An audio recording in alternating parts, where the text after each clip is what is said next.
Hello, everyone, and welcome to the Cricket Mouth Podcast. I know a lot of you may be wondering what that means. That means that one side of my face grew and the other did not, therefore resulting in a crooked mouth. Now, let's get started because I've got a short attention span, so I'm trying to get you in and I'm trying to get you out. Recently, I received a request for tips about how to be more confident and how to stick up for yourself. And even though there are thousands of tips and videos and TED Talks and seminars about this specific topic, even some affirmations that are recommended, I'm going to talk about what has worked for me in regards to building my voice and being a more confident crooked mouth, okay? Before we get started, I want you guys to know that speaking up for yourself and having confidence, it doesn't happen overnight. Like everything else that requires growth, because this is what speaking up for yourself and confidence is. It's growing. It's a process. Please keep in mind that we are all different. So what works for me may not work for you, and that's totally fine. Take what you can learn from this. For example, some people like Brussels sprouts. I do not. Boom, it's because we're all different. Now, confidence was never really something I had growing up.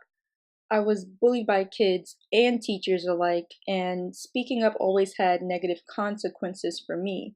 One time, my grandmother gave me a gold bracelet when I was in elementary school, and it flew off my arm due to too much excitement.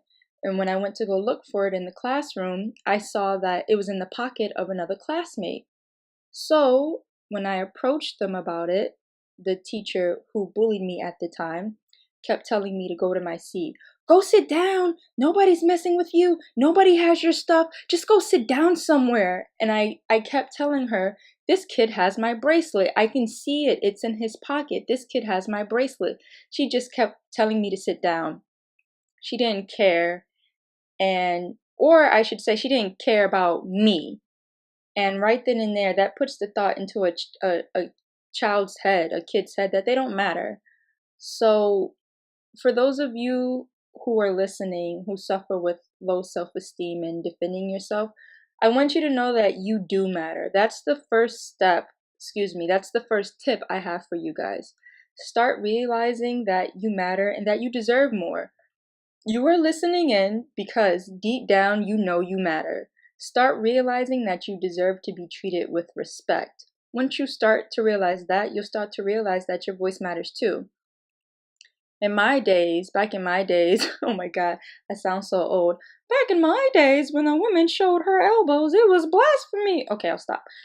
When I was growing up in black families never talked to their children. We weren't really talked to, we were talked at. Black children aren't really seen as a person with their own bodies and their own voices and their own feelings. You're seen and you're not heard. There were never any heart to heart conversations, at least in my family growing up. You did what you were told and your opinion didn't matter. This also led to low self esteem because not only did my voice not matter at school, it also didn't matter in my own home. Having low self esteem and a lack of confidence carried all the way to my adult life, well into my mid 20s. Eventually, I had my breaking point and I started to realize that I was keeping my mouth shut. I was keeping my mouth shut because I didn't want to start any confrontation. And while I was trying to keep everyone else at peace, no one was doing the same for me. And that's when I said to myself, self, and myself said, and I said, oh, hell nah, not no more, bitch. The second tip I have is that, speaking of confrontation, there is a probability that there will be confrontation. Not everyone likes confrontation. I mean, some do, but we're not talking about those people.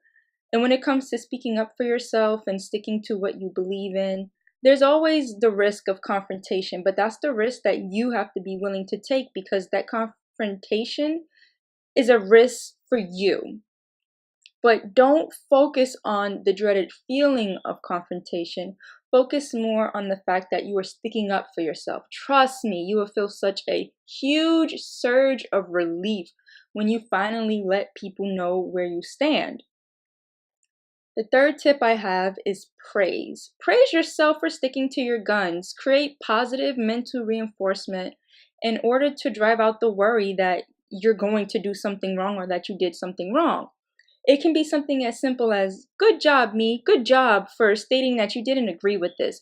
Good job on letting that man at the post office know that the line starts behind you and that we are all waiting in line for a reason. So why is he trying to skip the line? Okay, that last part may have come from a personal space, but so what? Moving forward, ask yourself what is important to you. In the beginning stages of developing my own voice, I was wondering, was I supposed to speak up all the time, like for every little thing that bothered me and pissed me off? But when I did do that, that became tiring. I became mentally exhausted. No, I decided to speak up about the things that mattered to me, the things that overall gave me inner peace of mind. And that is something that you have to determine and you have to figure out, because maybe you don't mind getting cut off at the post office, but maybe you're just tired of your passive aggressive auntie at the cookout and she needs to know about herself. When it comes to finding your voice and sticking up for yourself, find out what it is that you are trying to convey. What is it that you want to say and why? What is your end result, or what do you want to be your end result? It's okay to run over some inner dialogue before the approach. Do you want your teacher to look over your report again because you believe you believe you deserve a better grade? Say that, but be ready to say why. Do you want your coworker to stop harassing you? Say that and tell them that you don't like being harassed. From my experience, the minute you tell someone you don't like something that they did to you, it almost immediately puts a stop to that behavior.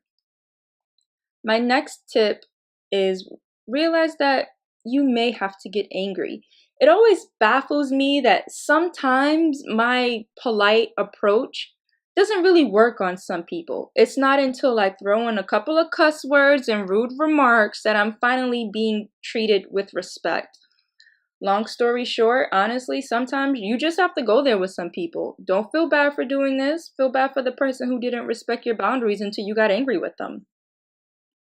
Another tip I have is confidence looks different to everyone. It is different to everyone. This is something that you also have to figure out on your own.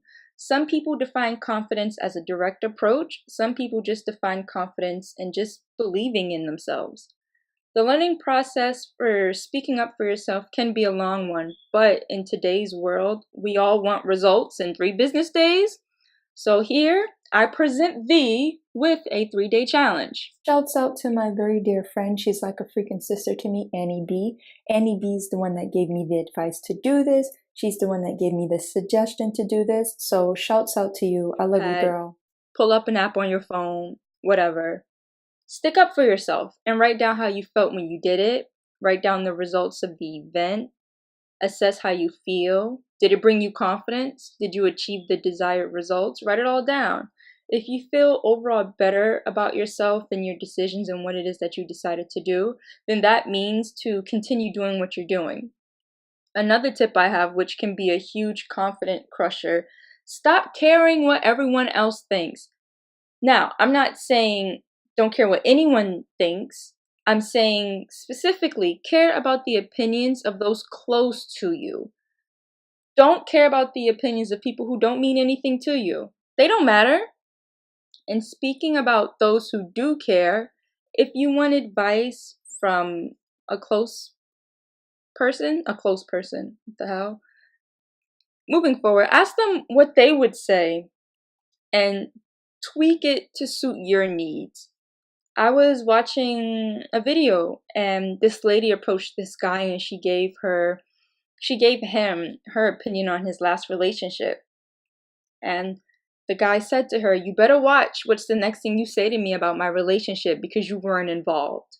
For some people that may be too aggressive, but to me, I like it because it gives the verbal warning that here we have someone who wanted to give their unwanted opinion and advice and now they know otherwise. So those are a couple of tips that helped me with my confidence and my self-esteem and sticking up for myself, I'm still a work in progress. I wouldn't say that I'm 100% confident 100% of the time, but compared to in the past, I do feel like I'm getting better, and every day I like myself more because I stick up for myself. So those are just some tips about how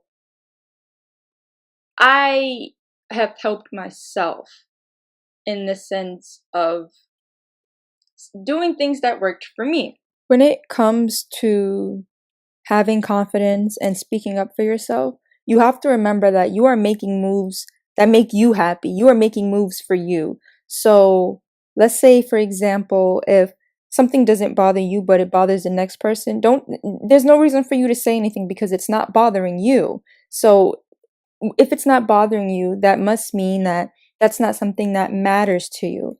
Make sure to always make moves for you. Make moves that make you happy. That's something that I have learned in my journey to speaking up for myself and having self-confidence. Some of you may be wondering or asking yourself, well, I already got that. I already have high self-esteem. I already have confidence. I know how to stick up for myself, and I know what to say, what's on my mind. But what about body confidence? I got you. Don't worry, I got you. Let me give you an example. So nowadays, and social media, it's trendy to be thick, right? I'm talking about thick with two C's. Big old boobies, skinny little waist, round hips like a Coke bottle or an hourglass figure, right? It's trendy to be thick with two C's. But what about me? I've been skinny my entire life. I'm literally all elbows. I have little boobs. I have a little booty. I got broad shoulders. I got stretch marks on my knees. I've got a crooked mouth, which is the name of this podcast, Crooked Mouth Podcast. If you haven't subscribed already, please do. Shameless plug. In this world, a symmetrical face is an attractive face. I've got a pointy chin thanks to my crooked mouth, and my lower lip sticks out slightly more on to the right side of my face. So my advice is to wear clothes that make you feel and look good. If that means, wearing this loud checkered pattern number from scalp to toenails, do you. If it makes you feel good and look good, put it on. Me, for example, thanks to my broad shoulders, I look great in turtlenecks, okay? And for anyone out there wondering how to dress up their body type, what I've noticed is that high-waisted pants and shorts, they literally look good on every single body type. I repeat, high-waisted pants and shorts and like high-legged bottoms, like bikini bottoms or like underwear. Haha, bikini bottoms, SpongeBob. That was the last episode. Anyway, they literally look good on every body type because what happens is the high-waisted pants, it draws the eye upward, so your booty look real high and your waist look real tiny. So I definitely recommend high-waisted pants or shorts. They look great on every body type. My tips, besides that one, start to appreciate what your body does for you. Instead of looking at, oh, I have these love handles and I have this chubby face or what have you. Start to appreciate what it is that your body does for you. Thanks to me being skinny, I know some of you may laugh, but I can squeeze through parked cars when I jaywalk. What? Nothing. Thanks to my elbows, I can hold myself on my forearms in certain yoga positions for a long time. And as for my stretch marks on my knees, I like them because they kind of, to me at least, they tell a story about how I started to grow at the knees, or at least that's what it looks like. So I think that's pretty cool. It's like my body is leaving a mark about, hey, this is how we grew you. I like that. And as for my jaw, I've got a mean bite because I've got more jaw space to help me clamp down. What? Nothing. And also, if you can, get naked. Now, this all depends on your living situation, of course, but if you can, get naked. Be naked like 99.9% of the time. Sleep naked. Wake up naked. Eat your pancakes naked. Look at memes naked. Dance around naked. Being naked helped me to be more confident in my own skin. And with that being said, thanks for tuning in, guys. These are tips that have been working for me and for anyone listening. I hope they work for someone else. Please don't forget to tap that like button, comment any tips you may have to feeling confident in speaking for yourself, share, and subscribe. Hit that little bell icon to be notified of any new content. This has been Crooked Mouth Podcast. I was trying to get you in, and I was trying to get you out. Bye.